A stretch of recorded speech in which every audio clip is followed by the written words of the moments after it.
Cumprimento da promessa do Espírito Santo, capacitando as 12 testemunhas. Isso foi através de uma manifestação visível e audível do Espírito Santo. Lá existiam o quê? Judeus peregrinos, ouvindo o Evangelho através das 12 testemunhas, os 12 apóstolos. Vimos a questão de Joel 2, que não é o cumprimento de Joel 2, mas sim Joel 2 como fonte ilustrativa de um fenômeno da mesma natureza miraculosa, a ação do Espírito Santo. Então, quando Pedro estava explicando do que se tratava aquilo, a manifestação do Espírito Santo, para que eles pudessem compreender. E o que as 12 testemunhas estavam pregando? As grandes maravilhas de Deus. Vamos lembrar o cenário? Festa das Semanas, ou Pentecostes, um público 100% judaico, no espaço do templo. E que mensagem será que é essa? Eu não sei se os irmãos já perceberam que muito se fala de Pentecostes. Mas a minha pergunta é, o que Pedro pregou? Ninguém fala disso, né? O pessoal não fala da mensagem. O pessoal fala do falar em línguas. É só esse assunto que eles falam.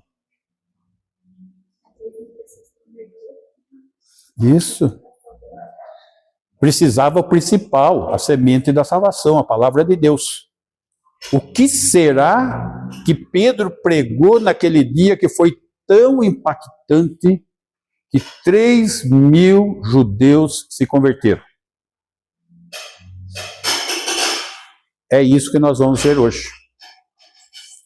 O que Pedro estava pregando naquele dia?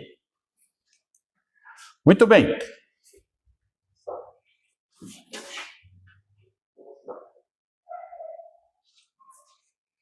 Aí. A ressurreição de Jesus é apresentada. Opa! O que Pedro estava pregando? A ressurreição de Jesus. O que nós temos que pregar? Jesus Cristo já ressuscitou. Essa é a diferença do cristianismo para todas as religiões. O nosso Senhor ressuscitou, os outros não. Então essa é a essência da mensagem. Só que essa mensagem era muito presente naquele momento, porque fazia 50 dias que eles tinham crucificado Jesus. Então o que será que Pedro, que foi um daqueles, e foi o principal, que se acovardou diante dos judeus? Aquele está cheio do Espírito Santo. Os 11 são os mesmos que fugiram, estão também cheios do Espírito Santo, e não estão negando a fé diante dos judeus. Versículo 22. Varões israelitas, atendei a estas palavras. Jesus, o Nazareno, varão aprovado por Deus diante de vós, com milagres, prodígios e sinais, os quais o próprio Deus realizou por intermédio dele entre vós, como vós mesmos sabeis. Vamos tentar entender um pouquinho a essência dessa pregação. Jesus, o Nazareno.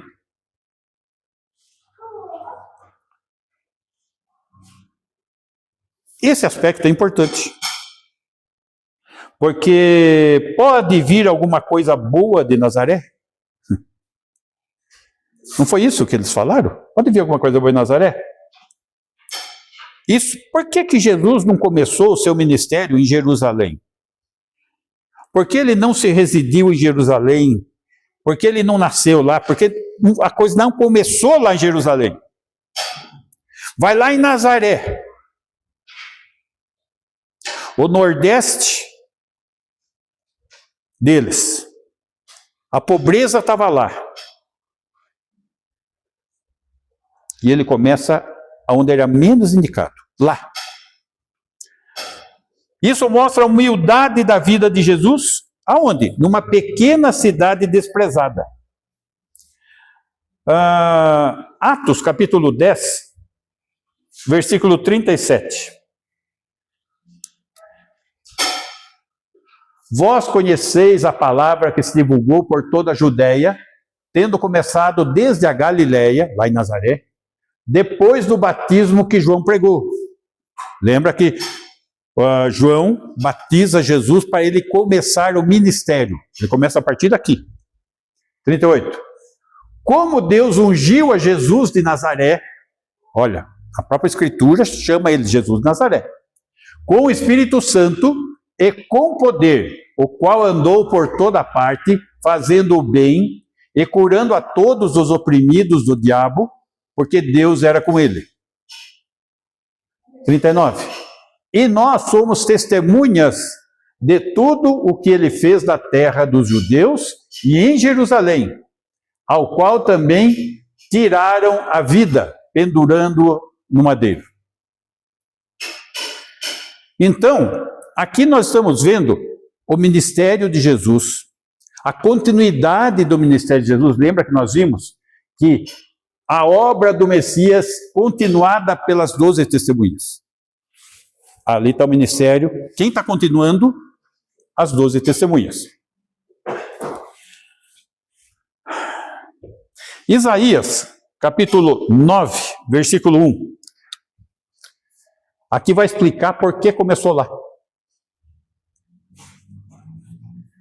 Mas para a terra que estava aflita, não continuará a obscuridade. Deus, nos primeiros tempos, tornou desprezível a terra de Zebulon e a terra de Naphtali, mas nos últimos tornará glorioso o caminho do mar, além do Jordão, Galileia dos gentios. Estava profetizado o início do ministério de Jesus na Galileia. Aqui nós estamos 700 anos antes de Jesus. Estava profetizado o ministério dele neste local. Versículo 2. O povo que andava em trevas viu grande luz. E aos que viviam na região da sombra da morte, resplandeceu-lhes a luz. O ministério de Jesus tem início lá, na Galileia. Note o conteúdo do que Pedro está pregando. Jesus o Nazareno, o que quer dizer isso para os judeus? Isso aqui. Aquele que Isaías falou, Jesus o Nazareno, que vocês rejeitaram, que vocês desprezaram, que vocês julgaram e condenaram, que vocês crucificaram, é o Messias. Versículo 6. Porque um menino nos nasceu, um filho se nos deu. O governo está sobre os seus ombros, e o seu nome será Maravilhoso, Conselheiro, Deus Forte, Pai da Eternidade, Príncipe da Paz. Isaías. Quando eu fiz missão judaica, esse texto era um texto-chave para o evangelismo de judeu. Não foi só lá com Pedro, ainda continua sendo. O menino nasceu. O filho não nasceu, o filho foi dado. Porque ele é Deus, Deus Filho. O governo está sobre os seus ombros? Ainda não. Quando que vai estar? Quando ele vier estabelecer. Ele inaugurou o reino na primeira vinda, mas vai estabelecer na segunda vinda. A primeira vinda ele se apresentou como cordeiro, a segunda vinda ele virá como leão. Tudo isso está profetizado. E seu nome será Maravilhoso, Conselheiro, Deus Forte, Pai da Eternidade, Príncipe da Paz. Eu acho que ainda lembro, quando chegava para o judeu, e seu nome será Pele, Yod, El Gibor, Sar Shalom, Aviat. Em hebraico. Você tinha que saber o mínimo para ganhar a atenção deles. Está aqui. Essa é a essência da mensagem, e continua sendo esta mensagem também para o não-judeu, gente. Jesus é Deus. Jesus é o Messias de Israel que foi rejeitado. Jesus era profetizado no Antigo Testamento. Jesus cumpriu tudo aquilo que o Pai prometeu na Escritura do Antigo Testamento. Notem, essa é a pregação de Pedro. Puxa, mas parece tão complexa, parece com... Gente, é a palavra de Deus que é poderosa. E diante daquele público judaico, ele tinha que explorar coisas que eles mesmos sabiam, já tinham ouvido e conheciam. Só que eles rejeitaram. Varão aprovado por Deus. Interessante que quando eu vi varão aprovado por Deus, eu me lembrei de Nicodemos. Lembra que Nicodemos falou isso? João, capítulo 3, versículo 2. Este de noite foi ter com Jesus. Ele disse, então, Nicodemos, um fariseu, membro do Sinédrio, Rabi, sabemos que és mestre vindo da parte de Deus, porque ninguém pode fazer esses sinais que tu fazes se Deus não estiver com ele. Que é o que Pedro estava falando naquele dia. Varão aprovado por Deus. Ou seja, assim como já foi declarado por Nicodemos, embora houvesse declarações contrárias, que declaração contrária que teve? Lembra que Jesus mudou a sua maneira de conduzir a palavra para Israel? Ele, até o capítulo 12 de Mateus, ele falava publicamente. Quando chegou no capítulo 13, ele começou a falar por parábola, só a partir do 13. Mas o que aconteceu? Mateus 12, 22.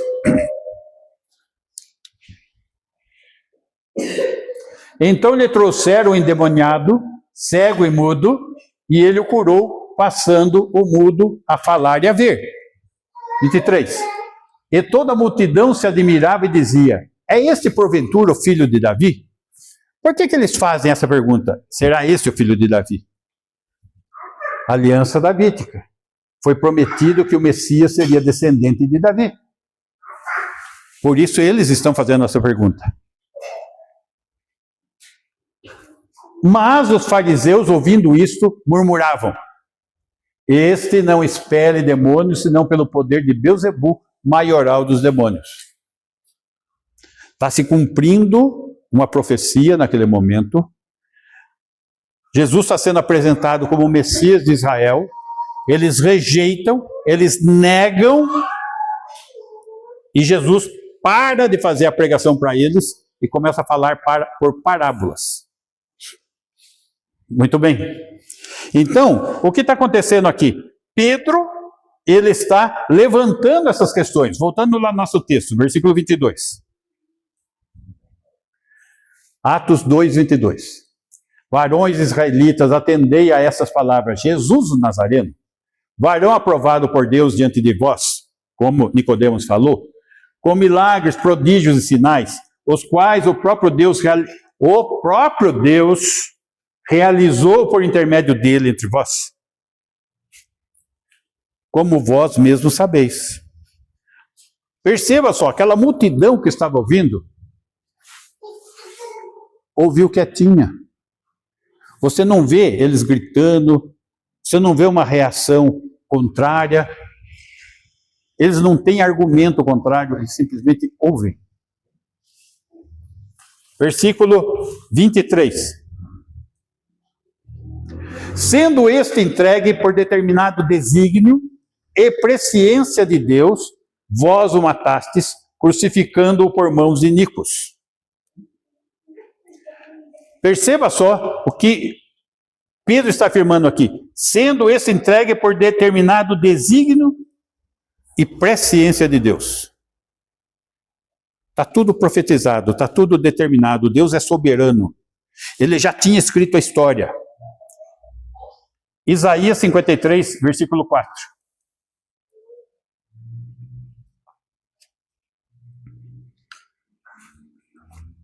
Certamente ele tomou sobre si as nossas enfermidades e as nossas dores levou sobre si, e nós o reputávamos por aflito, ferido de Deus e oprimido.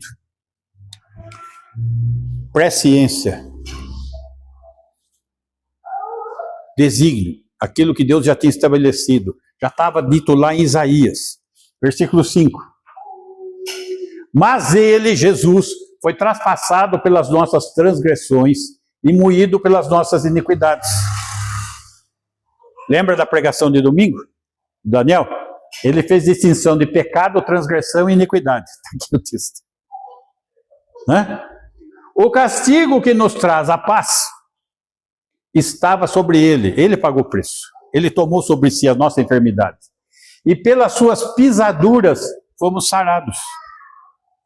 6. Todos nós andávamos desgarrados como ovelhas, perdidos. Cada um se desviava pelo caminho. Mas o Senhor fez cair sobre ele a iniquidade de nós todos. O Senhor. Quem é o Senhor? Deus. Mas quem que é o Senhor aqui? Jesus. O Senhor, Deus, Jesus, fez cair sobre ele a iniquidade de nós todos. Versículo 7. Ele foi oprimido e humilhado, mas não abriu a boca. Como cordeiro foi levado ao matadouro, e como ovelha muda perante os seus tosqueadores, ele não abriu a boca. Acabei de falar. Primeira vinda como cordeiro. E ele é apresentado como cordeiro no Antigo Testamento, no Tanar judaico. Isso já estava previamente estabelecido, profecia. 8. Por juízo opressor foi arrebatado, e de sua linhagem, quem dela cogitou? Gente, ele era herdeiro do trono. Israel como nação, crucificam. Porquanto foi cortado da terra dos viventes, crucificado, por causa da transgressão do meu povo, foi ele crucificado. 9. Designaram-lhe a sepultura com os perversos. Ele foi crucificado entre dois bandidos. Mas com o rico esteve na sua morte. Ele foi para a tumba de José de Arimateia, que era rico. Posto que nunca fez injustiça, nem dolo algum se achou em sua boca, porque ele era santo, ele era o Deus encarnado. 10. Todavia, ao Senhor agradou moê-lo. Isso é muito forte, gente.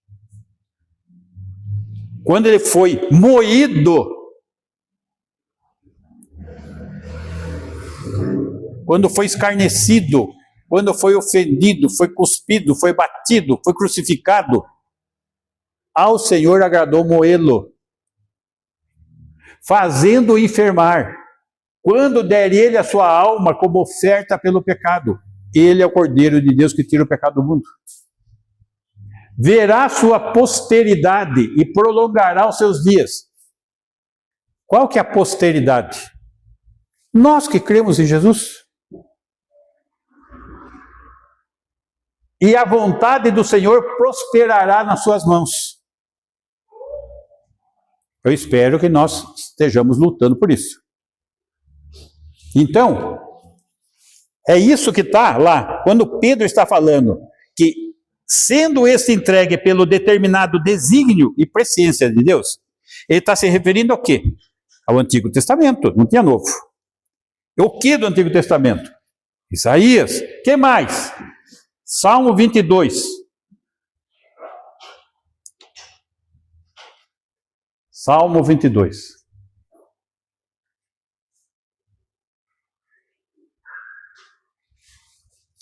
Deus meu, por que me desamparaste? Por que se acham longe da minha salvação as palavras do meu bramido? Está lá, crucificado. Ele está desamparado. Por que está desamparado? Porque ele está provando o que ele nunca provou. O meu e o seu pecado. Versículo 7. Todos os que me veem zombam de mim, afrouxam os lábios e meneiam a cabeça. Versículo 8. Confiou no Senhor, livre-o ele, salve-o, pois nele tem prazer. Estão ironizando Jesus. Ele está lá na cruz e estão dizendo, ué, você não é ligado lá com Deus? Pede para ele tirar você daí. É isso que estão fazendo. Versículo 16. Cães me cercam, uma súcia de malfeitores me rodeia, traspassaram-me as mãos e os pés. O texto que nós estamos lendo, que ele foi entregue para as mãos de iníquos, os romanos, que está se referindo aos soldados romanos, cães. Cães me cercam, uma súcia de malfeitores me rodeia, traspassaram-me as mãos e os pés, foi crucificado. 17. Posso contar todos os meus ossos, eles me estão olhando e encarando em mim, o povo lá, plateia. 18. Repartem entre si as minhas vestes e sobre a minha túnica deitam sortes. Esse texto ainda é mais antigo que o outro. O outro são 700 anos. Esse é 1000 anos. Antes de Jesus Cristo ter nascido. É isso que Pedro está se referindo aqui, sendo entregue pelo determinado desígnio e presciência de Deus. Vós o matastes crucificando por mãos de iníquos. Ou seja, mesmo que eles estavam executando o Senhor Jesus, os judeus nada mais faziam do que o quê? Cumprir aquilo que Deus já tinha predeterminado. Isso já estava profetizado. Então o plano divino levou Jesus através do sofrimento à exaltação como Salvador e Senhor. Ele foi exaltado como Salvador e Senhor. E nós vamos ver isso nessa pregação. Muito bem. Versículo 24, voltando na pregação lá.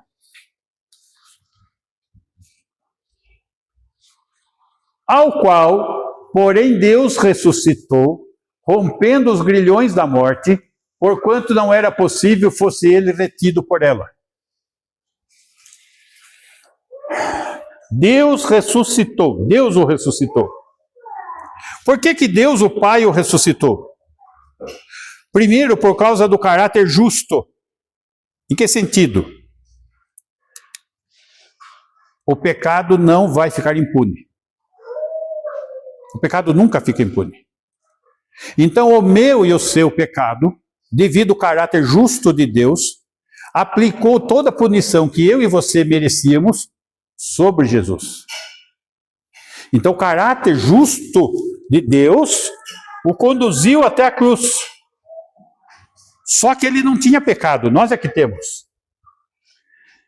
Agora, por ele ser santo, ele é o sacrifício perfeito para morrer pelos pecadores, que somos nós. Não ficando impune o pecado. Foi aplicada a punição do pecado sobre Jesus. Porém, Jesus sendo a vida, não podia ser retido na morte. Note, rompendo os grilhões. Aqui é onde foi traduzido grilhões, poderia ser traduzido também dores de parto. Como assim? Jesus sendo vida, ele poderia ser comparado com o momento de dar à luz. Que no momento de dar à luz, a mulher vai dar à luz. Ela não consegue impedir que a criança vai nascer. Jesus sendo a vida, é como que não tinha como deter. Ele iria ressuscitar, porque ele é a vida. A morte não tinha como segurar ele. Né? Rompendo os grilhões da morte. porquanto não era possível fosse ele retido por ela, pela morte.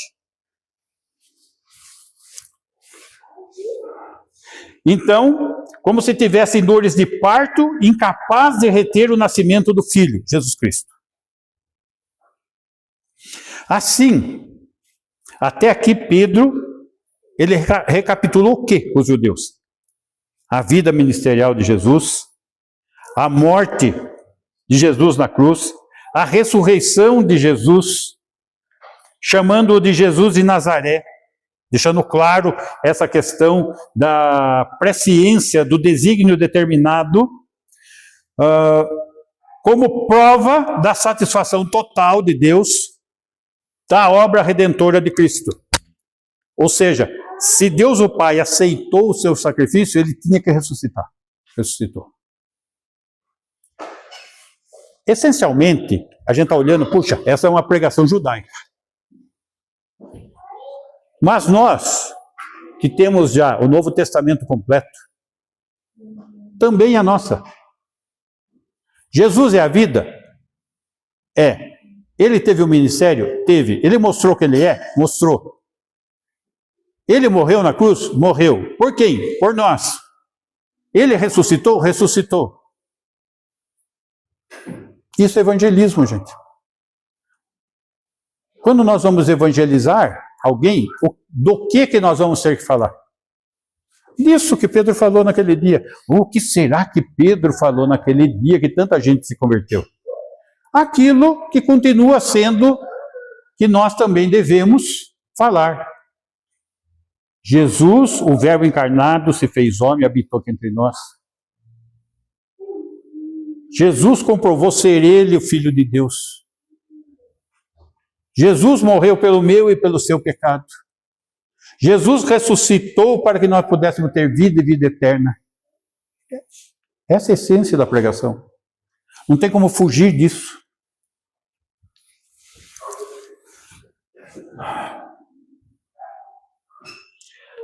Agora, as profecias do Antigo Testamento, como vimos, exigiam a ressurreição. Essa é a ênfase dessa segunda etapa da pregação. Versículo do 25 ao 28. Nós vimos até o 24, né? 25 ao 28 agora. Porque a respeito dele diz Davi: diante de mim via sempre o Senhor, porque está à minha direita, para que eu não seja abalado. 26. Por isso se alegrou o meu coração, e a minha língua exultou. Além disto também a minha própria carne repousará em esperança. 27. Porque não deixarás a minha alma na morte, nem permitirás que o teu santo veja a corrupção. 28. Fizeste-me conhecer os caminhos da vida, encher-me-ás de alegria na tua presença. Salmo 16. Pedro recitou o Salmo 16. O que esse Salmo 16 queria dizer tão forte naquele momento, e que continua sendo a mesma mensagem, mas naquele momento especial? Vamos ver isso. Salmo 16, versículo 8. Salmo 16, 8. Que é a mesma coisa do que a gente está lendo aqui. O Senhor, tenho sempre à minha presença. Estando Ele à minha direita, não serei abalado. Salmo de Davi, 1000 anos antes. Então, Davi aqui, ele está enxergando o Senhor numa posição apropriada, como protetor à sua direita, profetizando o Messias, Jesus Cristo, tendo cumprimento pleno apenas na pessoa de Jesus Cristo. Não teria uma pessoa para suprir isso para Davi, como nós vimos no Salmo 22 e Isaías 53. Muito bem. Versículo 9. Alegra-se, pois, o meu coração, e o meu espírito exulta, até o meu corpo repousará seguro. Meus irmãos tricotomistas, nós cremos em corpo, alma e espírito. o meu corpo, o meu espírito, o meu coração. Corpo, espírito, alma. Está aqui na sequência. Nós vimos que isso estava atingindo Davi com uma esperança no Messias de Israel que viria futuramente. E aquilo era tão forte para ele que ele se sentia protegido como se o Senhor já estivesse à sua destra. Isso trazia alegria para a sua alma. O seu espírito exultava e seu corpo repousava seguro na salvação que há em Cristo. Versículo 10, que Pedro destacou esse aspecto. Pois não deixarás a minha alma na morte, nem permitirás que o teu santo veja a corrupção. Davi morreu, Davi foi enterrado, Davi apodreceu, ficou o esqueleto do Davi. Lógico que ele não está falando dele aqui. Não deixarás a minha alma na morte. Está falando de Jesus, o Messias. Continua o assunto. A morte não podia detê-lo. Então, lembra que Pedro acabou de falar isso, que a morte não podia detê-lo? Agora ele vai no Salmo 16, explica o Salmo 16 profeticamente. Por que Jesus, a morte não pôde detê-lo e ele ressuscitou? Porque já estava profetizado. A morte, nem permitirás que o teu santo veja a corrupção. Ele não apodreceu, não ficou na cova, não ficou na tumba. Está falando de Jesus.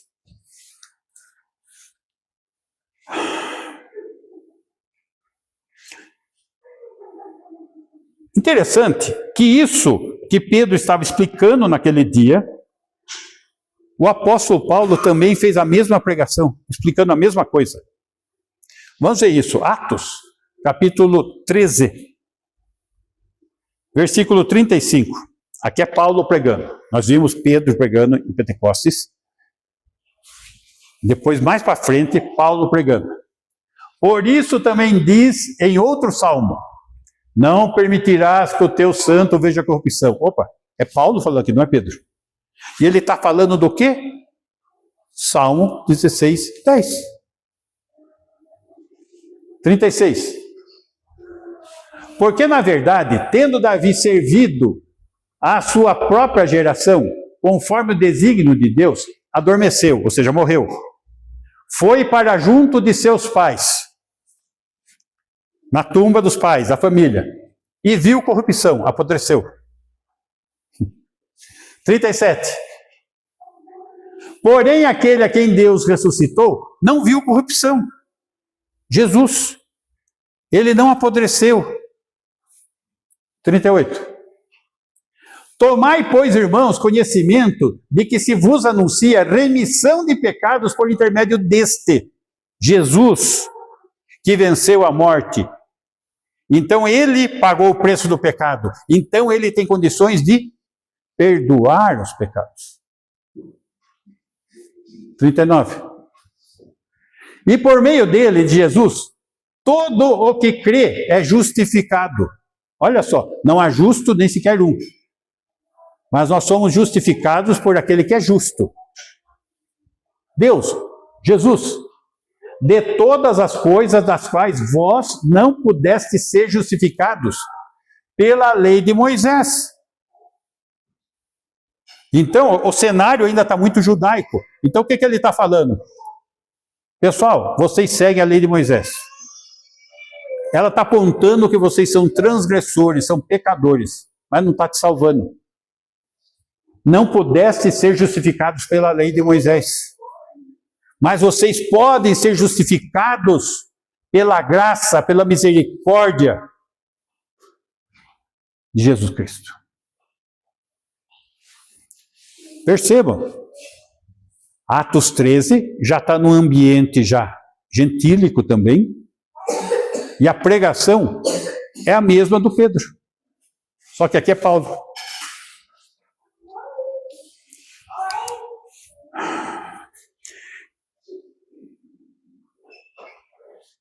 Então Jesus poderia ser aquele sacrifício remidor. Versículo 11. Voltando lá no nosso texto. Atos não, a gente estava em Salmo, né? Salmo 16, versículo 11. Isso. Tu me farás ver os caminhos da vida, na tua presença há plenitude de alegria, na tua destra delícias perpetuamente. Esse era o conforto que Davi estava sentindo. Esse é o conforto que eu e você podemos sentir ainda hoje. Tu me farás ver os caminhos da vida. Ele é a vida. Ele é o caminho. Ele é a verdade. Nós que cremos em Jesus temos condições de enxergar coisas que são obscuras. Para a cristandade estão cegos, porque são apenas religiosos. Na tua presença há plenitude de alegria, fruto do Espírito, que Ele selou em nós. Na tua destra delícias perpetuamente, segurança de salvação. Perpetuamente, vida eterna. Então eu gostaria de concluir, voltando. Você já provou isso que Davi está provando? Você tem provado isso no seu dia a dia? Na sua vida? Como Pedro e como Paulo, você tem pregado essa única esperança que é em Jesus Cristo?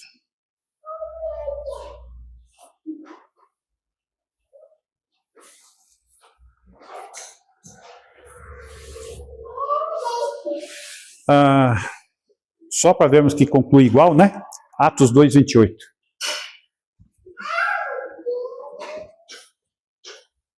Fizeste-me conhecer os caminhos da vida, encher-me-ás de alegria na tua presença. Em outras palavras, mais a mesma essência.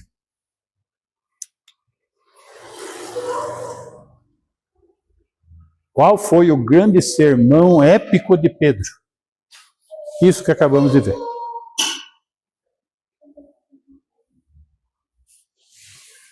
A palavra foi semeada, o Espírito agiu e 3.000 almas nasceram de novo.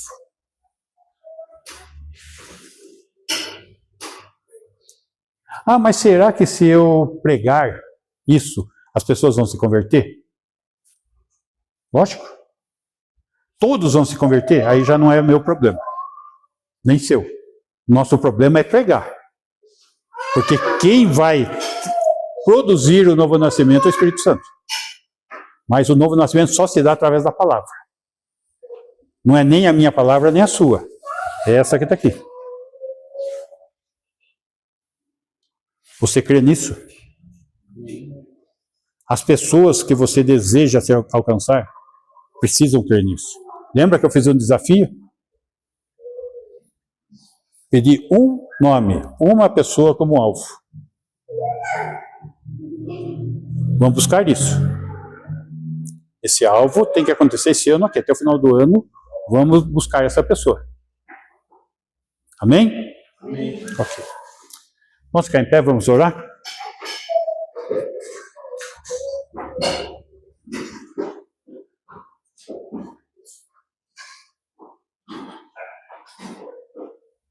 Daniel, faz essa oração.